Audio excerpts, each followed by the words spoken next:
Thân chào cả nhà, không nên xem chùa đâu đó. Nhớ đăng ký, like, comment để ủng hộ team nha. Tôi chưa bao giờ nghĩ một ngày nào đó kỳ băng hà sẽ đến. Cái lạnh bao phủ toàn cầu. Ngay cả các nước gần xích đạo và các nước trung tâm đều không tránh khỏi. Lúc đầu chỉ là những chiếc áo lông được bán. Ống nước đóng băng, mất điện toàn cầu. Sau đó, nhân viên đi sửa chữa chớp vì mất nhiệt. Hệ thống y tế bị tê liệt. Chỉ vòn vẹn 1 tháng, nhiệt độ đã giảm xuống 100 độ, cả thành phố đóng băng. Cây còn chưa rụng hết lá, đã bị đông thành bột. Các con sông và đại dương trên thế giới bị đóng băng, không còn một giọt nước nào trên mặt đất. Nếu là thế mà, con người còn có thể chiến đấu, nhưng trước thiên nhiên rộng lớn, con người biết làm gì đây? Đây không phải điện ảnh, đây là sự thật.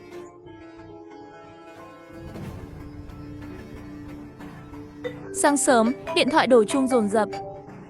Tôi sốt ruột nhấc máy. Là chị họ đã lâu không liên lạc. Sao thế chị họ? Mới sáng sớm. Bài Ngư, đừng ngủ nữa, nói cho em nghe một chuyện. Mỗi lời chị nói tiếp theo đều không phải chuyện đùa. Em phải nghe rõ hết nhé. Tôi giật mình. Giọng chị họ nghiêm túc như vậy. Có phải trong nhà đã có chuyện gì rồi không? Có chuyện gì vậy chị đừng dọa em. Chị nói em nghe. Bên này chị nhận được tin. Kết quả giám sát mới nhất của Trung tâm Khí hậu cho thấy sẽ xuất hiện hiện tượng lạnh giá nhất trong lịch sử.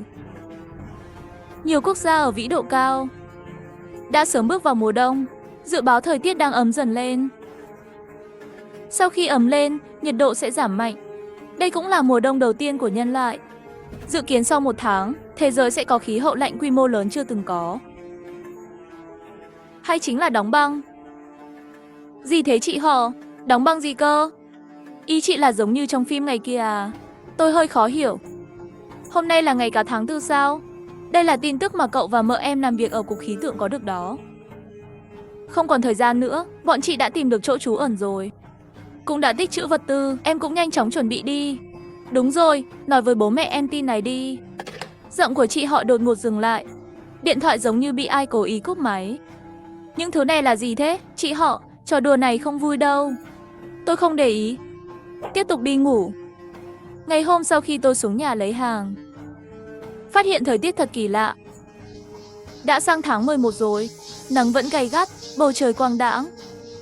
Tôi chỉ mặc một cái áo hoodie cũng không thấy lạnh. Thậm chí muốn mặc áo cộc tay. 1 tuần sau, nhiệt độ vẫn ấm áp lạ thường. Thậm chí còn có xu hướng ấm hơn. Tôi không thể không nghĩ đến lời của chị họ tôi. Chị họ tôi chưa bao giờ nói đùa với tôi. Tôi không thể ngồi yên nữa, định gọi điện thoại hỏi lại chị họ. Xem đây rốt cuộc là chuyện gì. Xin chào, số điện thoại bạn gọi không có. Bên kia truyền đến một giọng nữ ai lạnh lẽo. Sao lại thành không có số rồi? Một dự cảm không rõ lập tức lan khắp tâm trí tôi. Nghĩ đến giọng nghiêm túc của chị họ, thà tin là có còn hơn không. Hôm nay phải bắt đầu chuẩn bị thôi. Nghĩ đến đây, tôi nhanh chóng gọi điện cho bạn gái anh Hoa. Tôi chưa bao giờ nghĩ rằng kỳ băng hà sẽ đến. Cho đến hôm nay, không gọi được cho chị họ nữa, tôi mới nhận ra tính nghiêm trọng của chuyện này. Tôi phải làm gì đó để những người bên cạnh tôi có thể sống sót. Mùa đông này ấm áp lạ thường. Đã vào tháng 11 rồi mà vẫn ấm áp như ngày xuân. Gió thổi nhẹ nhẹ, mặt trời ấm áp. Ngay cả cây cỏ ven đường cũng tươi tốt. Mà đây cũng là chỗ bất thường của khí hậu. Tôi dẫn anh Hoa xông vào trung tâm mua sắm, bắt đầu mua sắm đơn cuồng. Không mua cái khác, chỉ mua chăn bông, miếng dán giữ nhiệt và áo lông siêu dày, cùng với hàng nối vật tư. Dưới ánh mắt kinh ngạc của mọi người trong trung tâm mua sắm, tôi kéo anh Hoa bước nhanh ra khỏi cửa hàng. Ngày mai đồ sẽ được gửi đến biệt thự mới thuê của chúng tôi. Anh Hoa, giờ chúng ta đến chỗ khác mua hàng đi. Bài Ngư, anh bị sốt à? Cô ấy sờ lên trán tôi. Anh Hoa, anh không bị ốm. Tôi hít một hơi thật sâu. Anh nói với em rồi, chị họ anh chưa bao giờ đùa với anh như vậy. Cả nhà cậu mợ anh đều làm trong cục khí tượng. Hôm trước chị họ đột nhiên gọi điện cho anh, bảo anh nhanh tìm chỗ lánh nạn và tích trữ lương thực. Thời kỳ đóng băng đang đến rồi. Lúc đầu anh không tin, nhưng gần đây nhiệt độ ngày càng không ổn. Sau 1 tháng, nhân loại có thể sẽ đối mặt với thảm họa băng giá. Mất đến 10 phút, tôi mới nói rõ được với anh Hoa về nguyên nhân, hậu của trước. Mặc dù cô ấy nửa tin nửa ngờ, nhưng không thể xoay chuyển tôi, xoay cùng tôi cả ngày. Mua cả đống thứ mà cô ấy cảm thấy không cần dùng đến. Tôi vẫn luôn là fan của phim về tận thế và vô số phim thảm họa tự nhiên, nhưng bây giờ, ngày tận thế thực sự có thể đến. Trong lòng tôi bỗng dâng lên nỗi lo lắng và sợ hãi. Thì ra xem những gì người khác viết ra, thực sự khác với những gì mình tự trải nghiệm. Thời gian 1 tháng, nói dài cũng không phải dài, nói ngắn không hẳn ngắn. 1 tuần đã trôi qua kể từ khi tôi biết tin.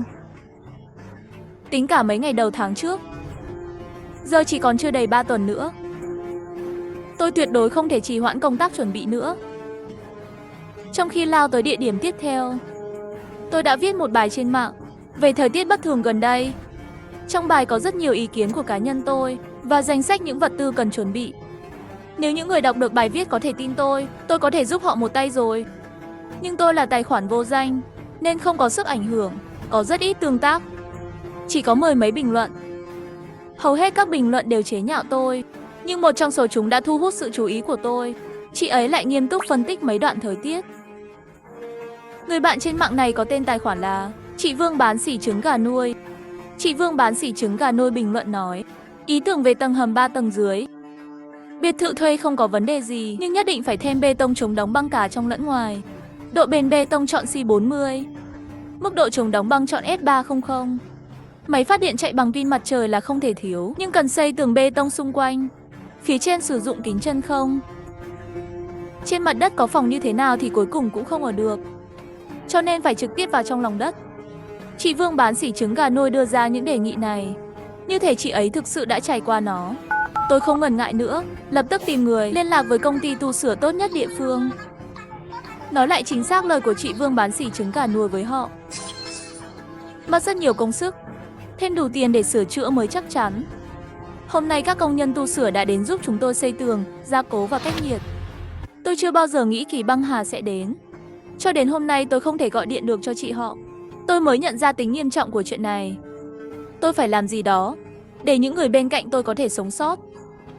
Sau khi định được thời gian, tôi vẫn lo lắng. Con người ở trước thiên tai, nhỏ bé đến nhường nào. Tôi không biết liệu tôi có vượt qua được thảm họa này không, nhưng tôi biết tôi phải cố gắng để sống sót. Anh Hoa thấy tôi lo lắng, liền an ủi tôi. Anh đừng lo, nếu thực sự có ngày tận thế, em sẽ theo anh. Cưới gà theo gà, cưới chó theo chó. Tôi nắm chặt tay cô ấy.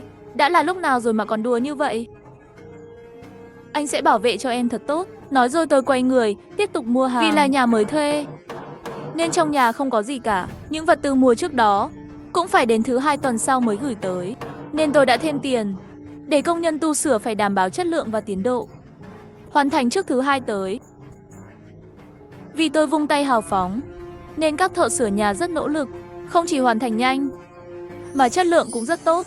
Thời gian hoàn thành còn sớm hơn 1 ngày so với dự kiến ban đầu. Tôi hào phóng đưa họ một khoản. Trước khi họ đi, tôi còn tử tế nhắc nhở họ: có thể sắp hạ nhiệt rồi, phải chú ý giữ ẩm nhé. Thợ sửa nhà cười và nói: anh đẹp trai, anh xem thời tiết này, năm này chắc cũng không có tuyết rơi đâu. Hesi, bỏ đi, nói cũng không ai tin. Tuần này tôi và anh Hoa bận rộn, lại mua thêm một lượng lớn miếng dán giữ nhiệt, máy sưởi tay có thể sạc pin mặt trời. Đúng rồi, lúc sửa nhà, tôi cũng bảo thợ lắp một hệ thống lò sưởi. Phòng trường hợp khẩn cấp, camera giám sát trước cổng cũng không thể thiếu. Tôi còn đặt mua 300 thùng mì gói, 200 thùng lẩu tự sôi, 50 thùng đồ ăn nhẹ, 30 thùng bánh quy, 12 thùng xúc xích giấm bông, 10 thùng gia vị, 500 thùng nước đóng chai, 100 bình nước, 200 túi gạo, 1 tấn bột mì. Tôi đã mua tất cả các loại thực phẩm có thể bảo quản lâu dài, nếu không phải trong nhà thật sự không để được nữa. Tôi đã dọn sạch cả siêu thị rồi. Ngoài ra tôi còn mua một ít hạt giống, một số gia vị, một số đồ dùng hàng ngày, một số bàn chải. Sau khi mua được, tôi không nhớ mình đã mua những gì nữa. Mệt như một con chó nằm trên ghế bập bênh. Thời gian trôi qua rất nhanh. Sau khi gần như đã xử lý mọi thứ, tôi cũng đón bố mẹ tôi qua đây. Nói ra thì hổ thẹn, nếu trực tiếp nói với họ rằng thế giới sắp kết thúc, họ sẽ không tin đâu. Cho nên tôi lấy lý do sắp kết hôn để đón bố mẹ qua đây. Bố mẹ của anh Hoa quanh năm đi công tác nước ngoài, giờ gọi họ về cũng không kịp rồi. Anh Hoa đã gọi điện rất lâu. Sau màn lời dặn dò mới cúp máy. Bố mẹ và anh Hoa ngồi cùng nhau, cười không ngậm được miệng. Khen anh Hoa xinh xắn. Anh Hoa ngồi bên cạnh uống trà. Sáng hôm sau, chúng tôi lừa bố mẹ, nói muốn đi chọn váy cưới với anh Hoa, bảo họ ở lại thêm một thời gian nữa. Nhìn thấy niềm vui trong khóe mắt của mẹ tôi thầm hạ quyết tâm, nhất định không thể để phụ lòng chị họ đã có tâm nhắc nhở. Tôi cũng nhất định phải để tất cả những người tôi quan tâm sống sót. Tận thế rất đáng sợ, tôi chỉ có thể bảo vệ gia đình mình. Sắp bắt đầu hạ nhiệt rồi, tôi bận bù đầu. Tôi vừa mua vật tư để gia cố pháo đài ngầm, vừa phải ứng phó với những câu hỏi của cha mẹ về chuyện kết hôn. Tôi đã đổi hết đồ đạc trong nhà thành những thứ có thể chống lạnh.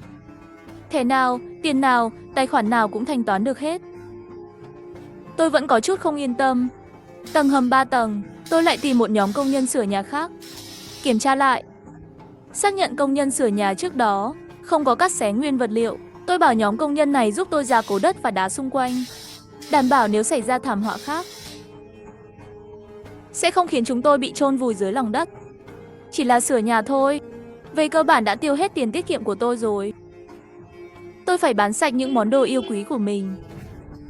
Và căn hộ nhỏ vừa mua chưa được bao lâu. Và rất nhiều đồ thủ công tôi đã từng cắn răng mua. Mô hình, còn có các thiết bị điện tử không dùng đến, lại mượn thêm một khoản tiền lớn để mua các vật tư khác. Dù sao thì số tiền này trong tương lai cũng không dùng được nữa. Đồ có đắt hơn, cũng không bằng một chiếc áo lông. Anh Hoa cũng chuyển hết số tiền tiết kiệm cô ấy đã tích lũy nhiều năm sang cho tôi. Cô ấy không hề nói trước với tôi. Trước khi chuyển tiền, tôi rất ngạc nhiên, cũng rất cảm động. Cô ấy là người duy nhất luôn ủng hộ tôi, cũng tin những lời tôi nói một cách vô điều kiện. Ngay cả khi ngày tận thế nghe có vẻ thái quá, cô ấy sẵn sàng tin tưởng tôi hoàn toàn. Thời gian này, kho lương thực đã đầy cả một tầng hầm rồi. Tôi tưởng căn nhà tôi thuê đã rất lớn rồi, nhưng cảm giác vẫn chưa đủ. Tôi lại tiếp tục mua một số thực phẩm có thể bảo quản lâu dài. Thậm chí còn mua rất nhiều rượu. Nếu nhiệt độ quá thấp, uống rượu cũng có thể tránh lạnh. Tôi lại dự trữ rất nhiều thịt. Thịt có thể được bảo quản đông lạnh ở nhiệt độ thấp. Thời hạn sử dụng cũng rất dài. Khi làm việc này chỉ có tôi và anh Hoa tham gia. Không thể để bố mẹ chúng tôi biết những chuyện này quá sớm. Tư tưởng của thế hệ cũ bảo thủ chắc chắn sẽ không chấp nhận được. Chúng tôi đã chuẩn bị được tương đối rồi. Một ngày trước khi đóng băng, anh Hoa kéo tôi đến cửa hàng trang sức xem nhẫn kim cương. Anh Hoa, đã đến lúc này rồi. Sao còn muốn mua nhẫn kim cương thế? Anh không hiểu. Vì để bố mẹ anh tin chúng ta thực sự sắp kết hôn. Hơn nữa, thảm họa đóng băng thật sự đến rồi. Đây cũng có thể là kỷ niệm những ngày cuối cùng chúng ta bên nhau.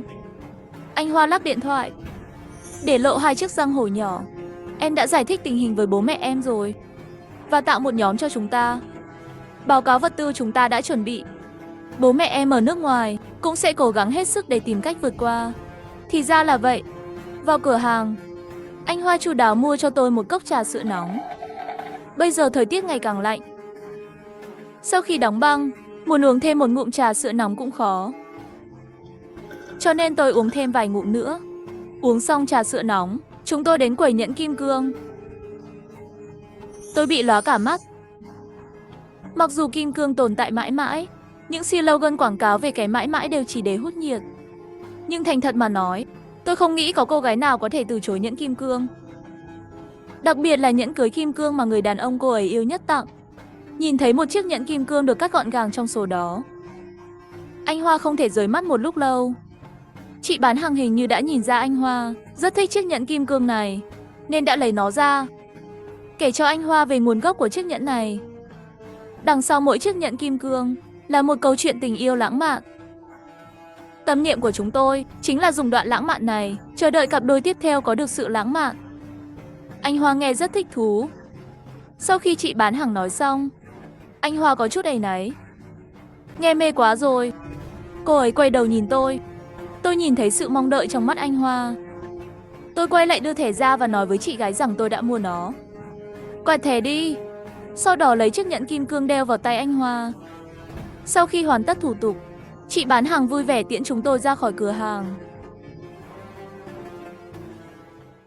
Tôi và anh Hoa dùng thời gian cuối cùng này mua một chiếc xe 3 bánh ở chợ gần đó. Ngoài thức ăn, còn có bàn chải đánh răng, kem đánh răng, khăn giấy, xong nồi. Ngày cuối cùng rồi, cũng không cần trốn tránh bất cứ điều gì nữa. Tôi bảo tài xế lái xe đến trước cổng nhà. Bố mẹ đã chờ ở cổng từ lâu rồi. Nhìn một xe đầy đồ, cả hai lóa mắt. Các con đang muốn chạy trốn đó à? Mẹ tôi kinh ngạc. Người khuân vác bên cạnh cũng bị chọc cười. Tôi không đáp, chỉ theo dõi các anh vận chuyển từng món đồ vào nhà, cho đến khi món cuối cùng được chuyển đi. Đóng sổ sách gửi các sư phụ lái xe đi. Khi cả nhà trở lại phòng khách, tôi mới nói thật với bố mẹ. Bố mẹ, ngày tận thế đang đến. Có thể hai người không tin, nhưng con sẽ không bao giờ nói dối hai người. Tôi mất nửa tiếng để giải thích cho họ. Sau khi nghe xong, sắc mặt bố mẹ trở nên nghiêm trọng. Họ không nói gì. Nhà cậu con vẫn ổn chứ? Bố hỏi tôi, người đàn ông hơn 50 tuổi. Trong lúc này giọng lại có chút run rẩy. Bố mẹ tôi là Thanh Mai Trúc Mã. Cậu và bố tôi cũng là bạn thuở nhỏ. Khi lớn lên, vì công việc bận rộn nên cũng không liên lạc nhiều. Chị họ nói họ đã tìm thấy nơi trú ẩn an toàn. Bố mẹ đừng lo, thảm họa sẽ qua thôi. Chúng ta sẽ ổn thôi. Sau đó chúng tôi cùng nhau chuyển những vật tư này xuống hầm. Sau khi làm xong tất cả, 4 người ngồi đối diện nhau trong sảnh biệt thự mới thuê. Chị họ con cũng không phải là một đứa trẻ liều lĩnh và thiếu hiểu biết. Mọi chuyện 89 phần đúng. Bố nói với vẻ mặt nghiêm túc. Ngày tận thế sẽ thực sự đến sao? Mẹ tôi vẫn không tin. Không ai tiếp lời mẹ. Biểu cảm của mọi người đều rất khó coi. Không ai muốn ngày tận thế đến. Nhưng nếu đó là sự thật thì sao? Làm thế nào để chứng minh điều này không phải sự thật? Bố tụi nhỏ à, giờ anh lái xe. Chúng ta đến cửa hàng tiện lợi 24 giờ để mua thêm chút đồ. Mẹ tôi đột nhiên đứng dậy, khiến chúng tôi giật mình. Chúng ta cũng phải làm cùng bọn trẻ. Không thể ngồi không tận hưởng được. Tối nay chúng ta ăn một bữa đồ ăn đặt về không sạch sẽ. Cũng coi là gia đình cùng nhau đón năm mới. Bố đứng dậy và đi ra ngoài. Bố mẹ, hai người đừng ra ngoài. Tôi nóng lòng muốn gọi họ về, nhưng bị anh Hoa ngăn lại. Ngư, chăm sóc tốt cho anh Hoa. Chờ bố mẹ về. Chúng ta không ra ngoài mua chút đồ thì không yên tâm được. Bố tôi nói xong liền trực tiếp đóng cửa lại. Bài Ngư, không sao đâu. Anh Hoa khuyên tôi, chú gì cũng không rảnh nổi. Tưởng chúng ta sắp kết hôn rồi. Còn dặn dò chúng ta rất lâu. Họ thấy áy náy vì đã trì hoãn chuyện của chúng ta, nên mới ra ngoài, muốn cố hết sức giúp chúng ta mua đủ đồ. Cũng là để họ tự an tâm. Thảm họa đóng băng này sắp đến rồi. Để hai người già ra ngoài không ổn lắm. Từ tận thế này cách chúng ta quá xa rồi. Anh chỉ từng nghe trong tiểu thuyết, chưa bao giờ nghĩ nó thật sự sẽ xảy ra với mình. Xảy ra trong thời đại anh đang sống. Cứ như vậy, tôi ngồi ở cửa, chờ bố mẹ về. Anh Hoa ngồi với tôi. Chúng tôi nói về thời thơ ấu, về lần đầu quen nhau. Anh Hoa, tôi hít mũi một cái, hai tay ôm chặt. Em có thấy hơi lạnh không? Anh Hoa không nói gì, ngẩng đầu nhìn lên bầu trời. Tôi nhìn theo. Hôm nay không có trăng, nhưng bầu trời vẫn còn sáng. Là kiểu mà không cần đèn đường chiếu sáng. Đỏ quá, từ khi nào trời lại chuyển thành màu đỏ thẫm rồi? Tôi kinh ngạc nhìn anh Hoa. Sắp có tuyết rơi rồi sao? Anh Hoa gật đầu. Nhìn bầu trời đỏ rực, cô ấy nói, chắc tuyết sẽ không nhỏ. Sự bất an trong lòng tôi đã lên đến đỉnh điểm. Một bông tuyết rơi vào lòng bàn tay tôi. Bố mẹ ra ngoài lâu như vậy rồi mà vẫn chưa về. Sẽ không xảy ra chuyện gì chứ? Một chiếc xe Jeep và một chiếc xe tải lớn cùng lại đến. Ở ghế phụ của xe Jeep, mẹ tôi đang vẫy tay gọi chúng tôi. Tôi nhanh chóng lên đón. Mẹ nói, thằng bé này, bố mẹ đã đi mất 4 tiếng. Sao vẫn đợi bố mẹ ở cổng thế? Đúng vậy, tuyết rơi rồi, bố mẹ phải lái xe chậm lại. Xảy ra chuyện rồi thì ai chăm sóc các con? Con xem, trời đỏ rực đáng sợ đến mức nào. Bố đúng là một người đàn ông không biết thêm dầu vào lửa là gì. Ông anh cũng đừng nói cậu bé nhà anh nữa. Cậu ấy cũng là lo lắng cho người lớn các anh thôi. Tuyết rơi dày đặc, chắc sắp có thay đổi rồi. Mùa đông sắp đến rồi. Có 3-4 công nhân xuống từ xe tải, bắt đầu chuyển vật tư từ xe tải xuống. Khi mọi thứ được chuyển đi hết, Bố cho công nhân vận chuyển một khoản tiền lớn. Cứ như vậy, chúng tôi sắp xếp vật tư đến tận 1-2 giờ khuya. Cũng không đặt đồ ăn ngoài nữa, tiện ăn chút mì gói. Sau đó đi nghỉ ngơi. Gia đình tôi ở trong biệt thự 3 tầng. Mỗi người chọn một phòng. Bây giờ không quá lạnh. Không cần phải sống trong tầng hầm. Thức dậy. Vì đã mở điều hòa, nên trong nhà rất ấm áp. Mạng wifi vẫn có thể sử dụng. Những bông tuyết nhỏ bên ngoài cửa sổ đã biến thành tuyết lớn. Bố mẹ của anh Hoa gọi điện cho cô ấy, thông báo tất cả đều bình an. Thực phẩm và các vật tư khác đều rất đầy đủ. Họ nói chuyện một lúc lâu mới cúp máy. Vào phòng khách, tôi và bố mẹ nhìn qua cửa sổ biệt thự. Thấy tuyết trên bầu trời ngày càng lớn. Tuyết trên mặt đất ngày càng dày. Ban đầu tuyết chỉ nhỏ bằng đồng xu, giờ to bằng nắp bình nước.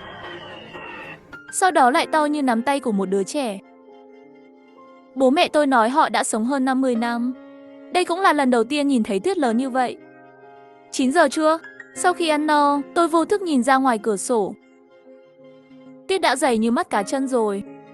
Vẫn chưa có ý định dừng lại. Tôi lại nhìn lên bầu trời. Hình như trời ngày càng đỏ.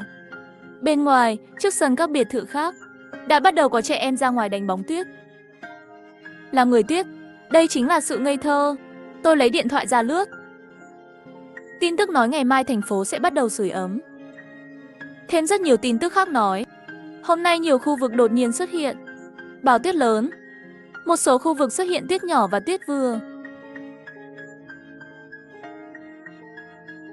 Tin tức kêu gọi người dân, nếu không phải làm gì nhiều thì đừng làm. Không phải ra ngoài thì cố gắng đừng ra ngoài. Tôi đến bên cửa sổ, mở một khe nhỏ. Lạnh quá, tôi rùng mình. Nhanh chóng đóng cửa sổ lại, nhìn nhiệt độ trên tường. Nhiệt độ phòng vẫn là 26 độ C. Điều hòa hoạt động bình thường. Mặc dù hệ thống sưởi sàn vẫn chưa bật, nhưng may là vẫn chưa mất điện. Bố nói này, đám trẻ các con quá mê tín. Bố mẹ đều không tin vào ngày tận thế. Các con nghiêm túc về điều gì chứ? Giờ ổn rồi chứ? Tuyết lớn đã cấm đường rồi, 2 người trẻ phải ở lại với 2 người già của chúng ta. Bố nhìn tôi rồi nói, ông già nhà ông, khi nói đừng kéo tôi vào được không? Ông thích cái nào thì đi cái đó đi. Mẹ tôi không vui rồi, trời vẫn còn đỏ. Tuyết rơi liên tục 4 ngày. Nhưng chỉ có ngày đầu tiên là rất lớn. Sau đó giảm dần mỗi ngày. Cứ như vậy liên tục qua 5 ngày. Tuyết cuối cùng cũng ngừng lại. Nhiệt độ trong biệt thự ổn định ở mức 28 độ C. Hệ thống sưởi năm này rất tốt. Mạng vẫn lên được. Mặc dù thành phố của tôi không thay đổi gì nhiều, nhưng vẫn có những khu vực trên cả nước bị mắc kẹt trong bão tuyết. Lượng tuyết rơi bất thường quy mô lớn này chưa từng có trong lịch sử. Trận tuyết lần này được đặt tên là mùa bão tuyết Manina. 2 tuần trôi qua trong nháy mắt. Bên ngoài xuất hiện bầu trời đỏ rực trong 14 ngày liên tiếp.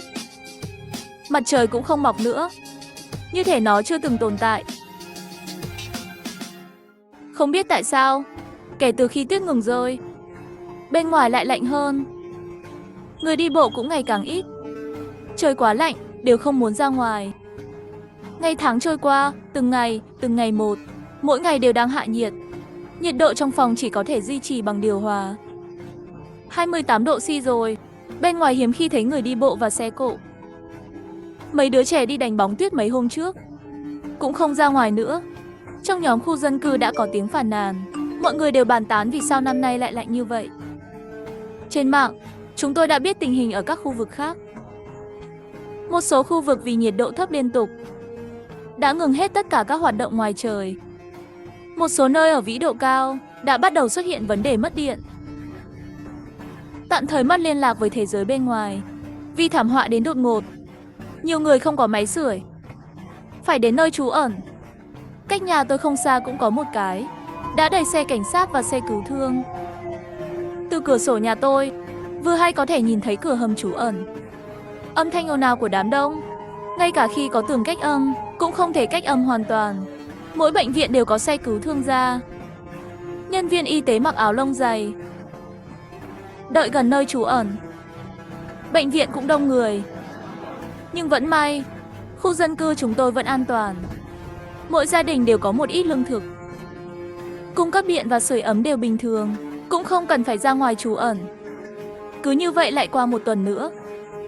Hôm nay, bên ngoài rất lạnh, kéo theo nhiệt độ trong nhà cũng giảm xuống. Sao lại hơi lạnh nhỉ? Tôi xoa xoa tay, anh Hoa nhìn nhiệt độ phòng. 21 độ C. Rồi cô ấy bật điều hòa lên. Nhà chúng tôi không thể chỉ dựa vào thiết bị sưởi ấm nữa. Mặc dù thiết bị sưởi ấm vẫn có thể kiên trì, nhưng hiệu quả không còn tốt như ban đầu nữa. Chỉ 2 tuần ngắn ngủi, biển ở thành phố ven biển đã bị đóng băng. Kính của một tòa nhà cao tầng bị vỡ do nhiệt độ cực thấp. Tuyết ở thành phố rơi chưa có dấu hiệu ngừng. Độ dày của tuyết đã vượt quá chiều cao của người lớn. Đây là một thảm họa chưa từng có. Trước khi thảm họa xảy ra, càng có nhiều gió và nắng. Sự tàn phá phía sau càng kinh hoàng hơn. Hôm nay, trong khu dân cư đã có rất nhiều người lái xe đi rồi. Mặc dù hệ thống sưởi vẫn có thể duy trì được, nhưng có lẽ thức ăn trong nhà không còn nhiều nữa. Trong nhóm khu dân cư, các chủ hộ cũng rất sôi nổi. Một số người đã rời đi nói, cái gọi là nơi trú ẩn rất tệ. Mặc dù ấm áp, nhưng đông người. Chỉ có thể ngủ trên sàn của trung tâm mua sắm, ăn bánh quy nén được phân phát mỗi ngày. Vô cùng khốn khổ. Một số vẫn đang giữ vững lập trường. Tôi nghĩ đó chỉ là một trận tuyết lớn, không cần phải coi trọng. Mua thêm chút lương thực là được rồi. Một tin nhắn từ nhóm chủ sở hữu đã thu hút sự chú ý của tôi. Nhà ai có thuốc không? Con tôi bị sốt. Giúp chúng tôi với. Tôi nhớ đến những đứa trẻ chơi đánh bóng tuyết một thời gian trước. Không biết có phải là một trong số đó không? Anh Hoa có chút không nỡ lòng, muốn hỏi xin địa chỉ của chủ nhà đó. Nhưng tôi đã ngăn lại. Tôi biết trước tận thế, nếu để lộ chuyện có vật tư, chắc chắn sẽ mang đến cho chúng tôi những nguy hiểm chưa từng biết. Sắc mặt của anh Hoa có hơi nghiêm trọng. Mấy ngày trước, chúng tôi còn có thể cười cười nói trên bàn ăn. Giờ chỉ có thể lướt điện thoại mà không nói lời nào. Luôn theo dõi tình hình thảm họa nhiệt độ thấp ở khắp mọi nơi. Trong vòng 1 tháng, nhiệt độ ngoài trời trong thành phố đã giảm xuống âm 40 độ C. Đây là gì thế? Bố giơ điện thoại ra trước mặt chúng tôi. Ở bên ngoài vài tiếng có thể ngất xỉu vì lạnh. Mẹ tôi thở dài. Giờ tầng 1 của biệt thự đã không chứa nổi người nữa. Tôi không thể ở đó thêm 1 phút nào nữa. May là hệ thống sưởi vẫn có thể duy trì được. Chúng ta bàn chút nhé. Chuyển tất cả vật tư vào một tầng. Tính ra đồ ăn chắc là còn đủ ăn trong khoảng nửa tháng. Chúng tôi chuẩn bị đợi sau khi dùng hết đống vật tư này, sẽ chuyển đến tầng hầm tương đối an toàn và ấm áp để sống. Hôm nay lại lạnh rồi. Nhiệt độ tiếp tục giảm. Nhiệt độ ngoài trời đã xuống tới âm 48 độ C. Thật sự ngày càng lạnh. Tuyết lại bắt đầu rơi. Lúc đầu là tuyết nhỏ, dần dần biến thành tuyết lớn. Các chủ hộ khác trong khu dân cư cũng lần lượt lái xe rời khỏi đây. Có vẻ như một số thực phẩm dự trữ không đủ để họ tiếp tục sống. Tôi nhìn hệ thống sưởi trong nhà, chỉ có thể duy trì ở 16 độ C. Đi ra ban công, nhìn nơi trú ẩn cách đó không xa. Phía bên kia lại có tiếng ồn ào. Có vẻ như ai đó đang tranh cãi về thức ăn. Thậm chí các nhân viên cứu hộ còn lấy ra khiên chống đạn. Tôi thấy chuyện này liền lập tức trốn vào phòng khách, không thể bị người khác phát hiện. Xuống tầng 1, tôi bàn với bố mẹ về vấn đề ăn uống tiết kiệm với số thực phẩm này. Anh Hoa cầm điện thoại vội vàng chạy tới. Đưa cho tôi. Xem tin tức bên trên, tôi không khỏi ngạc nhiên. Vì thiếu thức ăn, nơi trú ẩn sẽ giảm dần số lượng người. Mời các công dân đến. Các nơi trú ẩn khác dư nguồn lực. Bố mẹ cũng ghé tới xem những tin tức này. Biểu cảm của hai người đầy nghiêm trọng. Bố nói, lần này không biết bao nhiêu người sẽ không chịu nổi đây. Tôi an ủi bố. Chúng ta đều là người bình thường, mọi người đều bình đẳng. Không có siêu năng lực, chúng ta chỉ có thể chăm sóc tốt cho bản thân. Lòng trắc ẩn chỉ mang đến cho chúng ta những chuyện ngoài ý muốn. Bố không nói gì cả, chỉ gật đầu. Tôi tin với kinh nghiệm sống của bố mẹ sẽ hiểu những gì tôi nói. Một tuần nữa trôi qua, nhiệt độ bên ngoài đã xuống đến âm 56 độ C rồi. Trong nhóm chủ biệt thự, về cơ bản là đều là những lời phàn nàn. Xin thức ăn ở khắp nơi. Có người gửi tin nhắn trong nhóm, sẵn sàng đổi tiền lấy thực phẩm. dùng xe, dùng đồng hồ, chỉ cần có thể đổi lấy một miếng ăn. Nhưng không ai trả lời. Hơn nữa các chủ hộ gần đây đã lái xe rời khỏi rồi. Có người gửi đến một bức ảnh, là ảnh cổng bên ngoài nơi trú ẩn đã bị khóa lại. Một chủ hộ khác cũng gửi một tấm, là nơi trú ẩn khu bên cạnh, cũng đã đóng cửa. Tôi nhấn vào xem, bên trong toàn là người. Rất đông đúc, không thể vào thêm được nữa. Chuyện gì vậy? Tôi đã chạy khắp các nơi trú ẩn khu C, cũng không có cái nào mở. Xe sắp hết xăng rồi, một chú khác nói với giọng cáu gắt. Tôi đang lướt điện thoại xem tình hình trong nhóm. Đột nhiên một tiếng động lớn ở xa làm chúng tôi giật mình. Hình như là tiếng kính vỡ. Chúng tôi nhìn theo hướng phát ra âm thanh. Đó là khu trú ẩn ở trung tâm mua sắm bên cạnh. Kính bị vỡ rồi. Bên cạnh tụ tập rất đông người và xe. Người quản lý cũng không kiểm soát được hiện trường nữa. Có rất nhiều người đến nơi trú ẩn. Có người còn trực tiếp tông xe vào. Xe cảnh sát đang đỗ trước cửa. Hiện trường rất hỗn loạn. Thật đơn cuồng. Tôi không khỏi thở dài. Bố nghiêm túc nói. Trong hoàn cảnh này, người cũng sẽ phát đơn thôi. Còn chưa đợi chúng tôi nói thêm một câu, một tiếng súng vang lên, vọng đến tận đây.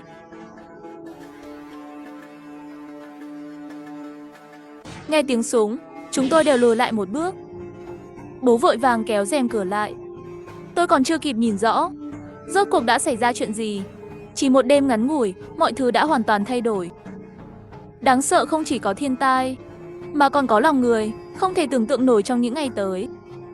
Mọi người sẽ đơn cuồng đến mức nào? Còn chưa đợi tôi thở dài thêm, mẹ đã vội vàng đưa điện thoại cho tôi và nói. Ngư à, con xem trong nhóm chủ hộ. Chỉ thấy một người để ảnh đại diện ông chú đầu hói. Gửi một câu trong nhóm. Hộ A404 đó có vật tư. Khi tôi đi dạo dưới tầng, tôi thấy họ kéo xe hàng về nhà. Chắc là giấu rất nhiều đồ ăn. Tiếp theo là rất nhiều người phản hồi. Có đồ cũng không chia. Chúng ta cùng đến nhà tìm họ lý luận. Mọi người đoàn kết, đến nhà họ tìm vật tư. Tôi xem từng tin nhắn chat này, cười lạnh một tiếng. Đây chính là nhân tình nha. Tôi nói với bố mẹ, không thể trì hoãn được nữa. Những thứ chưa ăn hết trên này để lại cho họ đi. Nếu chuyển tất cả những thứ này xuống, em là không kịp nữa. Bố mẹ nhìn nhau, gật đầu. Lấy chút đồ, đi về phía tầng hầm. Tôi kết nối mạng camera trong nhà với điện thoại di động. Nhân tiện tắt điều hòa không khí đi, sau đó mở tất cả các cửa sổ trong nhà. Che điều khiển từ xa lại, cố gắng giảm nhiệt độ trong nhà xuống mức thấp nhất có thể, để những người đến nhà tôi cướp vật tư không có thời gian để ở lại đây. Đợi đến khi cả nhà tôi xuống đến cửa tầng hầm, đang nghe thấy tiếng đập cửa bên ngoài cổng. Thậm chí còn có tiếng súng. Tôi lấy chìa khóa ra, mở lớp cửa thứ nhất của tầng hầm. Lại dùng vân tay mở lớp cửa thứ hai. Tiếp theo là cánh cửa thứ ba. Bố mẹ nhìn tôi ngơ ngác. Cái này, đạn sầu riêng chắc cũng không nổ được đâu nhỉ. Đương nhiên ạ, đây là cửa chống đạn đặc biệt. Nhìn vẻ kinh ngạc của mẹ tôi, trong lòng tôi rất tự hào. Không uổng công trước đó tôi đã chuẩn bị lâu như vậy. Vào tầng hầm, nhiệt độ ngoài trời và trong hầm đúng là khác biệt. Mặc dù hơi lạnh, nhưng dưới tầng hầm vẫn tốt hơn rất nhiều so với bên ngoài lạnh lẽo. Không có cảm giác khiến người ta lạnh thấu xương. Tôi xem qua, thực phẩm và đồ dùng hàng ngày chất đống ở tầng hầm. Những thứ này vẫn ổn, không có dấu hiệu mốc. Nghĩ tới nghĩ lui, trời lạnh như vậy, cũng khác gì một chiếc tủ lạnh cỡ lớn đâu. Lại xuống tầng 3 của tầng hầm, nhiệt độ ổn hơn 2 tầng trên một chút. Đây là nơi chúng tôi sẽ ở. Tầng này trước đây tôi đã bảo công nhân của đội xây dựng giúp sửa sang lại một chút. 4 trong 6 gian dùng để trữ vật tư. 2 phòng còn lại là phòng ngủ. Bố mẹ một phòng, tôi và anh Hoa một phòng. Mặc dù là tầng hầm, nhưng không thiếu những gì nên có. Có nhà bếp, có nhà vệ sinh, ngay cả hệ thống dây điện của tấm pin mặt trời trên mái nhà cũng đều được kết nối với mọi nơi trong tầng hầm. Lần này cũng không sợ hết điện, sạc điện thoại bình thường là đủ rồi. Mùa báo tuyết Manila này vừa đến, mọi người đã bắt đầu rối tung lên. Sau đó, kịch bản tiếp chắc là sẽ giống như trên TV thôi. Tôi mở điện thoại ra, xem camera giám sát trên tầng 1. Cổng đã bị phá rồi. Một nhóm người đang đánh nhau vì số vật tư mà chúng tôi không mang theo. Trong nháy mắt, tôi đã thấy người đàn ông hói đầu trong nhóm. Ông ta đang cố hết sức giấu dao vào người. Một người đàn ông có vết sẹo trên mặt cách đó không xa. Sau khi nhìn thấy hành động nhỏ của ông ta, đã tiến lên đấm một đấm khiến ông ta ngã xuống. Chú đầu hói không phục liền hét lên. Là tôi thông báo cho mọi người đến lấy đồ tiếp tế. Tôi có quyền được chia vật tư. Cậu dựa vào đâu mà đánh tôi? Hứ, chỉ dựa vào việc ông bán đứng người khác, còn dám hét lên trước mặt tôi. Sau đó, người đàn ông rút ra một con gieo trái cây từ túi của mình, kề vào cổ ông chú. Ông nói lại lần nữa xem, con gieo này của tôi nói vừa nãy nó không nghe rõ ông nói gì. Mọi người nhìn thấy, đều trốn sang một bên, im lặng nhìn. Mọi người đều tránh sang một bên. Người đàn ông mặt sẹo quay lại lấy củ cà rốt chỉ vào đám người và nói. Là tôi dẫn các người phá cửa sông vào đây. Vật tư này có phải tôi được lấy trước hay không? Các người còn có ai không phục thì đứng ra đây nói chuyện. Những người khác đều sợ củ cà rốt trong tay người đàn ông mặt sẹo. Trên mặt không dám biểu hiện ra chút bất mãn nào, chỉ có thể gật đầu đồng ý. Thế là người đàn ông mặt sẹo bắt đầu cho những vật tư chúng tôi để lại ở tầng 1 vào bao tải. Trong khi anh ta đang thu dọn, đột nhiên đèn trong sảnh nhấp nháy, sau đó tắt ngấm. Xem ra là hệ thống cấp điện thủy lực bắt đầu có vấn đề rồi. Hạ nhiệt do tuyết rơi kéo dài, nhà máy thủy điện âm 56 độ C cũng bị ảnh hưởng, đã ngừng hoạt động rồi. Lúc này điện thoại của mọi người đều nhận được thông báo tin nhắn. Các bạn công dân, vì tình hình sản xuất điện từ thủy lực ở thành phố này đang căng thẳng, một số khu vực không quan trọng sẽ ngừng cung cấp điện. Bắt đầu từ 12 giờ đêm nay, chỉ dành điện cho một số nơi trú ẩn và một số trung tâm mua sắm lớn. Xin các công dân ở bên ngoài nơi trú ẩn tự đi đến những nơi trên. Trong số những người vẫn đang cướp vật tư ở tầng 1, một chàng trai có mái rẽ ngồi giữa, là người đầu tiên đọc xong tin nhắn. Cũng không thể quan tâm nhiều như vậy nữa. Cậu ta trực tiếp chạy đến ôm một đống vật tư trên bàn, rồi quay người chạy ra cửa. Sau khi những người khác cũng xem tin nhắn trong điện thoại, cũng làm theo. Nhưng vì người đàn ông mặt sẹo đã lấy rất nhiều rồi, nên mọi người cũng chỉ lấy được chút vật tư. Đến lượt chú hỏi thì không còn gì ở đây nữa. Chú hỏi cầu xin. Người anh em, nể tình tôi đã bảo với mọi người trong nhóm là ở đây có vật tư. Cậu có thể để lại cho tôi một chút không? Chỉ một chút thôi. Nhưng vừa rồi sau khi mọi người đột nhiên lao đến lấy vật tư nhanh như một cơn gió, người đàn ông mặt sẹo vừa hay đang tức giận, trực tiếp cho chú hói một đá, mắng mỏ. Ông đang mơ đấy à? Sau đó anh ta cũng quay người bỏ đi. Trong sảnh tầng 1 tối tăm, chỉ còn lại ông chú hói. Từng vòng, mỏ mẫm trong nhà tôi. May mà trước đây tôi đã để mắt đến, bảo công nhân xây dựng giúp đỡ, làm thêm một cánh cửa bí mật vào lối đi xuống tầng hầm. Có lẽ cô Nân đến cũng không tìm ra lối vào ở đâu. Dù sao kiến trúc của nước Hoa cũng rất nổi tiếng. Cuối cùng hình bóng cô đơn của ông chú hói cũng từ từ cũng biến mất trong phạm 6 camera. Dưới tầng hầm, tôi theo dõi mọi thứ qua điện thoại. Không biết bố cũng qua đây từ lúc nào. Ông ấy nói, vừa có thông báo nói là ở đây sắp mất điện rồi. Sao con có thể thấy những người này qua camera thế? Bố không biết nhỉ? Trước đó khi con lắp camera, đã chia đường dây xuống tầng hầm rồi. Trên mặt đất có mất điện, cũng không ảnh hưởng đến việc con quan sát quanh nhà dưới tầng hầm. Vậy giờ bầu trời bên ngoài đang đỏ rực. Nếu chỉ dựa vào riêng năng lượng mặt trời để tạo ra điện, chắc chúng ta có thể trụ được trong này nhỉ? Tôi nói với một ánh mắt kiên định. Bố, vậy chắc chắn không có vấn đề gì. Nơi này được xây dựng theo các thông số kỹ thuật của ngày tận thế. Phòng trong cùng đã lắp đặt máy phát điện và xăng. Còn có xe đạp tập thể dục trong phòng bố mẹ. Cũng không phải là máy tập thể dục đơn giản. Bên dưới nó được kết nối với pin trong tầng hầm này. Chỉ cần bình thường bố mẹ đạp, nó sẽ chuyển đổi động năng thành điện dự trữ, lưu trữ trong pin. Nên chúng ta không cần lo về vấn đề điện nữa. Bố giơ ngón tay cái lên và nói, ha, Ngư à, đúng là con trai giỏi của bố, có thể chu đáo nghĩ được mọi thứ như vậy. Ha. Trong khi đó, trong một nơi trú ẩn khác, nhiều người đang xếp hàng chờ nhận vật tư. Hàng dài không thấy đâu. Khi nhiệt độ giảm xuống, không ít người phải run lẩy bẩy giữ ấm.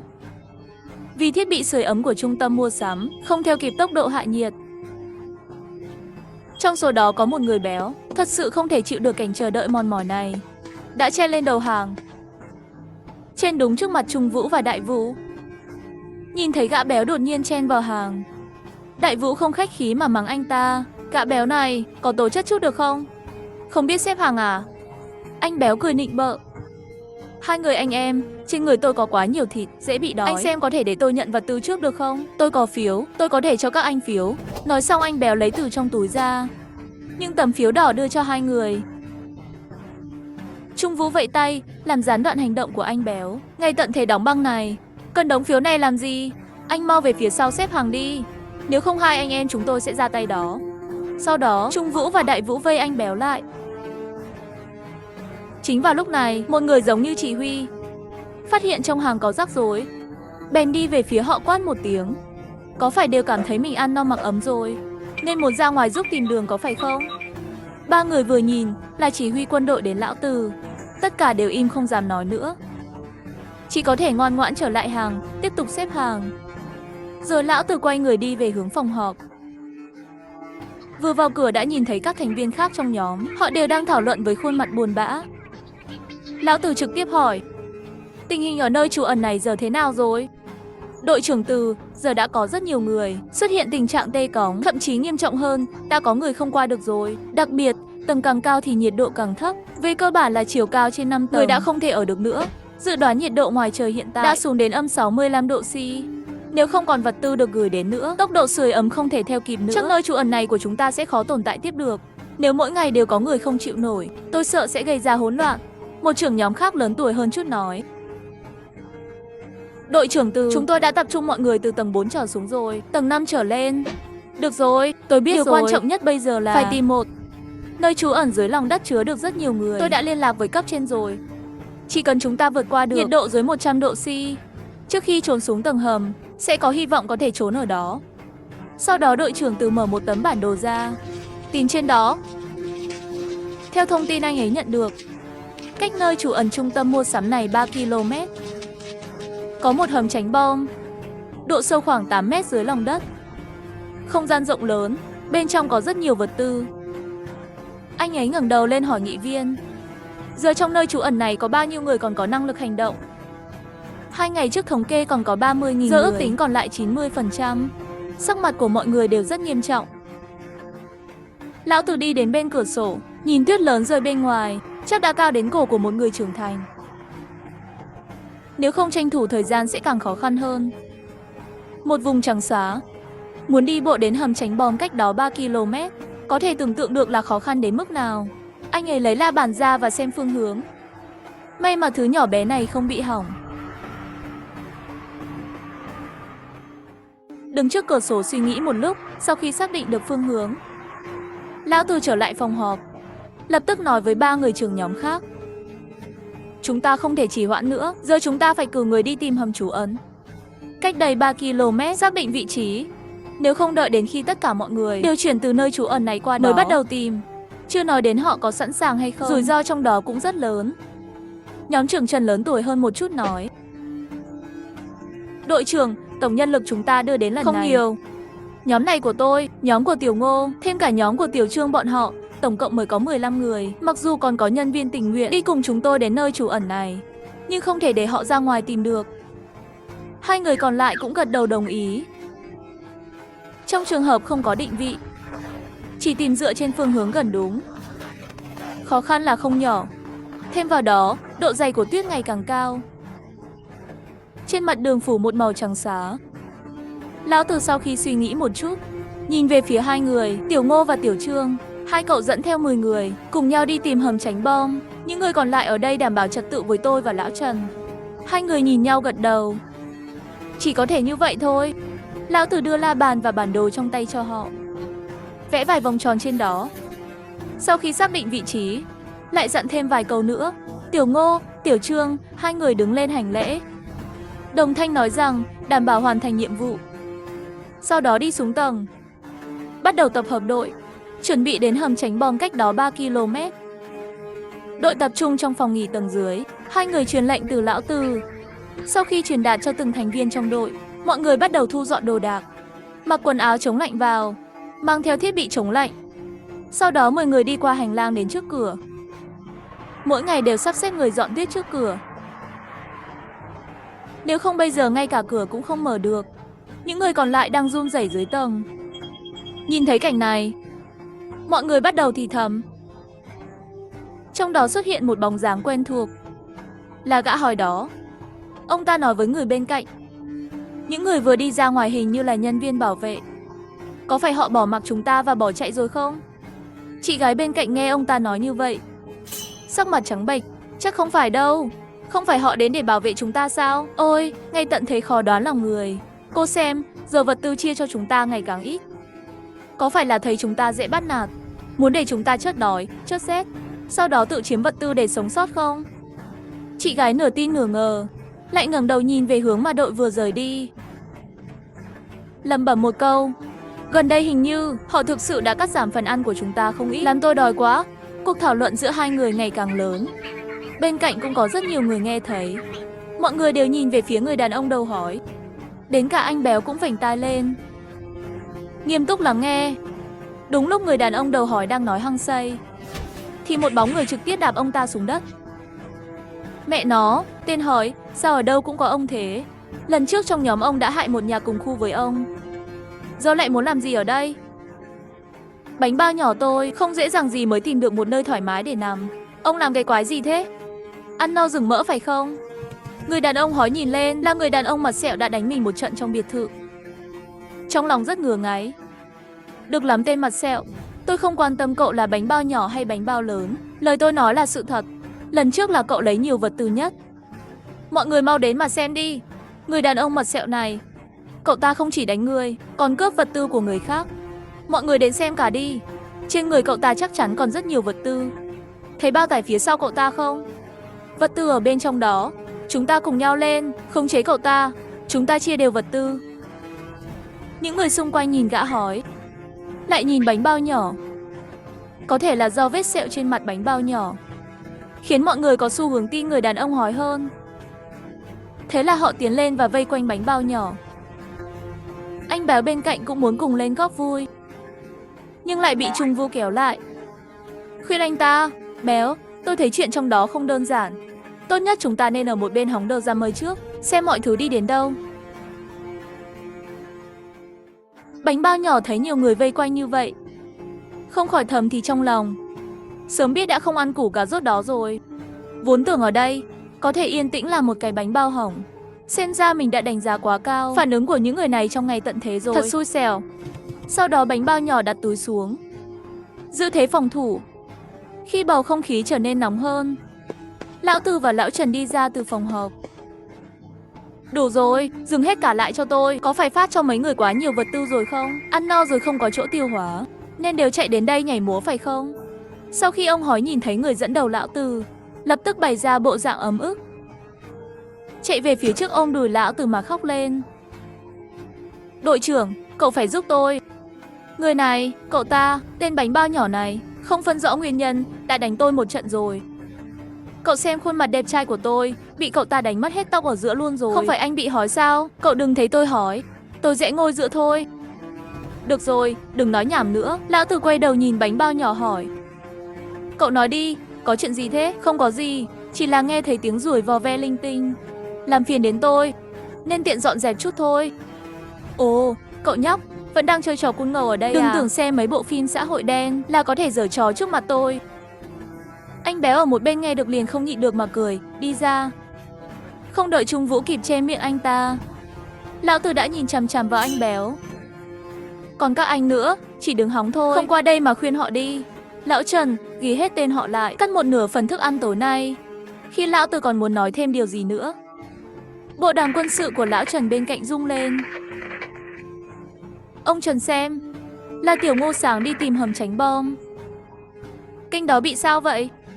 Tiểu Ngô, có tin gì về hầm tránh bom không? Trong sự mong đợi của mọi người, đầu tiên là âm thanh rè rè của bộ đàm, sau đó là giọng nói mệt mỏi của Tiểu Ngô. Đúng, đội trưởng không hay rồi. Lúc đầu 10 người chúng tôi vừa đến gần địa điểm được đánh dấu trên bản đồ, đã chia thành 3 đội. Tôi nghĩ cách này có thể cải thiện hiệu quả tìm kiếm. Nhưng thời gian trôi qua, chỗ tôi và Tiểu Trương đã không liên lạc được với đội khác. Khi tôi nhận ra có điều gì đó không ổn, muốn ra ngoài tìm bọn họ, nhưng tuyết lớn vẫn rơi liên tục không ngừng, che hết dấu chân của họ rồi. Lão Tử lấy bộ đàm quân đội ra, chuyển sang kênh của đội Tiểu Trương. Dù anh ấy có gọi to như thế nào, cũng không hề có tin gì được truyền lại. Những người khác bên cạnh nghe thấy cuộc trò chuyện vừa rồi cũng đã hiểu đại khái. Thì ra là những người đi ra ngoài lúc sáng không phải bỏ rơi họ, mà là đi tìm đường cho họ, tìm nơi trú ẩn hiệu quả tiếp theo. Nghĩ tới đây, chị gái nhìn về phía Lão Tử nói: Đồng chí ơi, xin lỗi anh vì những điều vô nghĩa mà tôi vừa nói. Tôi không nên nghe và tin lời người bên cạnh mà nói lung tung ở đây. Nói xong, chị ấy tức giận nhìn chằm chằm người đàn ông hói đầu. Những người khác cũng nhìn về phía ông ta. Người đàn ông hói cúi đầu xấu hổ, không dám nói lời nào. Được rồi, chuyện vớ vẩn của các cô không nói tới vội. Điều quan trọng nhất bây giờ là chúng tôi cần nhân lực để hỗ trợ. Có ai ở đây tự nguyện đăng ký không? Mọi người nghe thấy Lão Tử nói, anh nhìn tôi nhìn anh. Im lặng một lúc. Cũng đúng, bên ngoài toàn là băng tuyết. Ước tính hiện tại bên ngoài đã xuống âm 70 độ rồi. Ngay khi khung cảnh hoàn toàn im lặng, bánh bao nhỏ đứng dậy giơ tay nói: Tôi đăng ký. Tiếp theo Trung Vũ, Đại Vũ cũng đứng ra. Hai chúng tôi cũng đăng ký. Anh Béo nhìn thấy hai anh em Trung Vũ, Đại Vũ đều đăng ký rồi, cũng không chịu thua kém mà tiến lên, giơ tay nói: Tôi cũng vậy. Sau đó mọi người lại quay đầu nhìn người đàn ông hói.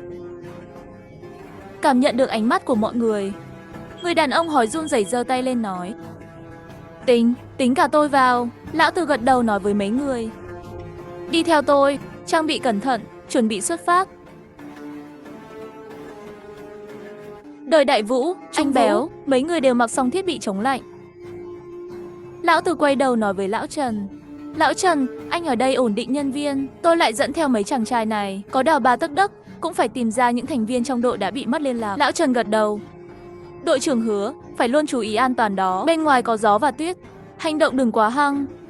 Sau đó mọi người theo sự chỉ đạo của Lão Tử, đi về hướng cửa chính. Trên đường đi, người đàn ông hói đầu đã co rúm người lại.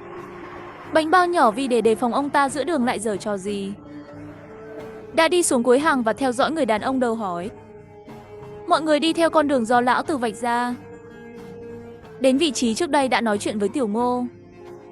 Sau khi nhìn thấy dấu hiệu của Tiểu Ngô, liền vào trong căn nhà đó. Tiểu Ngô đang cùng hai thành viên còn lại trong đội nghỉ ngơi bên trong. Sau khi nhìn thấy Lão Tử, anh ấy kể lại hết những gì đã xảy ra trước đó.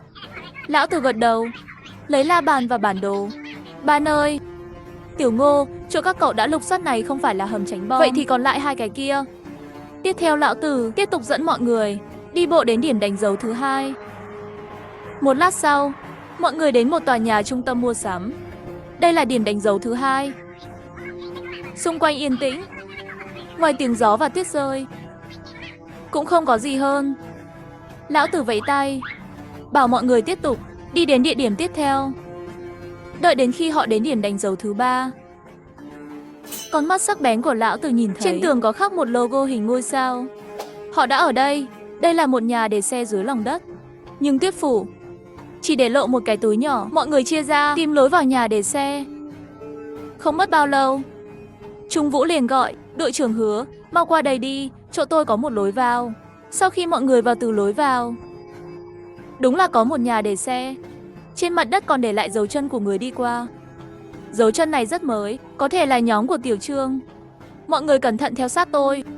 Sau đó, mọi người lần theo dấu chân đi sâu hơn vào nhà để xe. Lúc này, Trung Vũ nói: Đại ca, sao tôi cảm thấy như đang đi xuống dốc thế? Béo, anh có thấy vậy không? Ừ, đúng vậy, cả người tôi đều đổ về phía trước. Đại Vũ cũng gật đầu đồng ý. Đi mãi, phía trước xuất hiện một góc. Lão Tử chạy tới xem. Lại là một cánh cửa đã đóng chặt. Nhìn vào mấy chữ lớn trên đó, rõ ràng là họ đã tìm đúng chỗ rồi. Khóa mật mã cạnh cửa đã được mở. Xem ra nhóm của Tiểu Trương của Nhiên đã đến đây, mở được cửa và đi vào rồi. Mật khẩu này là trước khi đi Lão Tử đã nói với bọn họ. Mọi người cảnh giác, nhóm của Tiểu Trương đã vào rồi nhưng không liên lạc với chúng ta, không biết bên trong đã xảy ra chuyện gì. Bây giờ tôi nhập mật khẩu để mở cửa. Những người còn lại nhắm thời cơ. Những người khác ở phía sau gật đầu. Rồi Lão Tử nhập mật khẩu. Cửa từ từ mở ra. Một dòng khí ấm tràn ra từ bên trong hầm tránh bom, như thể có lò sưởi bên trong.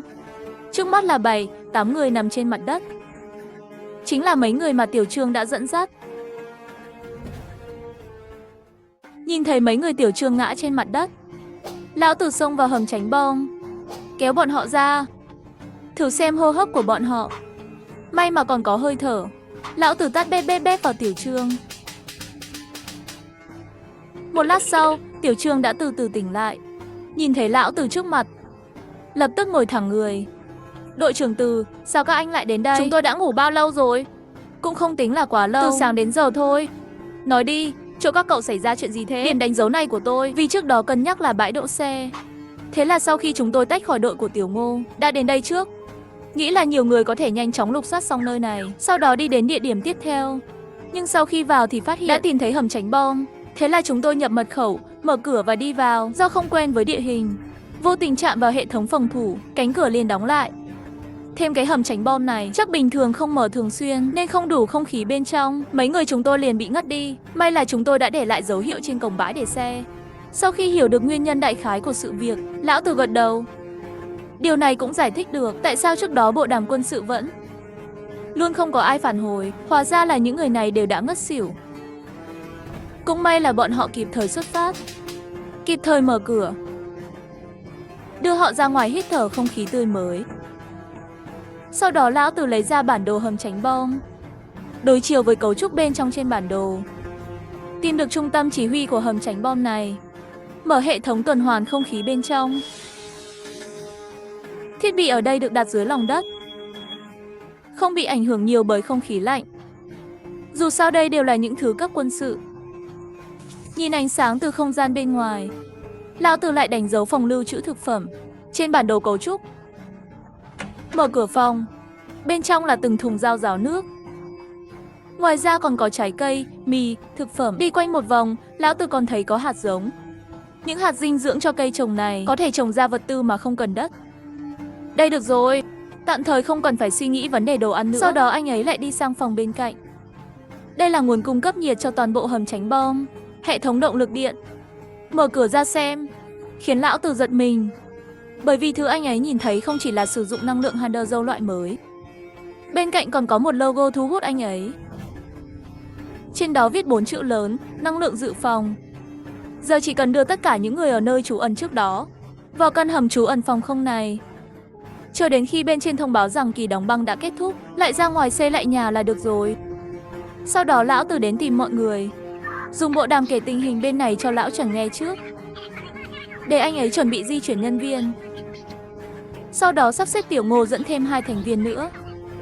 Còn có Đại Vũ, Trung Vũ, Béo và những người khác trở về nơi trú ẩn, đưa những người khác tới đây. Mà anh ấy sẽ đưa theo những người còn lại, đích thân bảo vệ nơi trú ẩn này, không thể có bất kỳ sơ suất nào. Sau đó mọi người di chuyển theo trật tự. Tôi nhìn camera giám sát trong điện thoại, vừa hay có thể quay được một đám đông hùng dũng. Nhìn họ di chuyển đông như vậy, có vẻ như đã tìm được nơi trú ẩn mới rồi. Hy vọng họ có thể sống sót qua ngày tận thế đóng băng lạnh lẽo này. Bố tôi đến và nói, Ngư à, hạt giống rau trồng mấy ngày trước đã nảy mầm rồi. Lát nữa đừng quên tưới nước cho chúng nhé. Bố về phòng tập thể dục chút. Ha ha ha. Sau đó mỉm cười bí ẩn. Tôi vui vẻ yên tâm nhìn bố. Thật tốt khi cả gia đình có thể sống sót sau chuyện này. Lúc này anh Hoa ở trong phòng gọi. Bái Ngư, mau qua đây, em tìm thấy một bộ phim rất hay. Mau qua đây xem với em đi. Hi hi, còn tưới nước gì nữa? Đi xem phim trước đã. Bạn công dân thân mến, lần này băng giá ập đến. Thời gian dự kiến sẽ kéo dài khoảng 3 năm. Dự đoán, nguyên nhân của đợt lạnh lần này là do môi trường bị phá hủy, dẫn đến tầng ozone của trái đất mỏng đi và thậm chí xuất hiện lỗ hổng. Xin mọi người trong những ngày tới, hãy bảo vệ môi trường, yêu thương và bảo vệ từng mảnh đất mà bạn sống. Tôi và mọi người cùng đợi khoảnh khắc khi kỳ băng hà kết thúc. Tôi xem một video mà điện thoại nhận được. Kỳ đóng băng này sẽ kéo dài 3 năm. Vậy thì tôi phải tranh thủ thời gian rồi.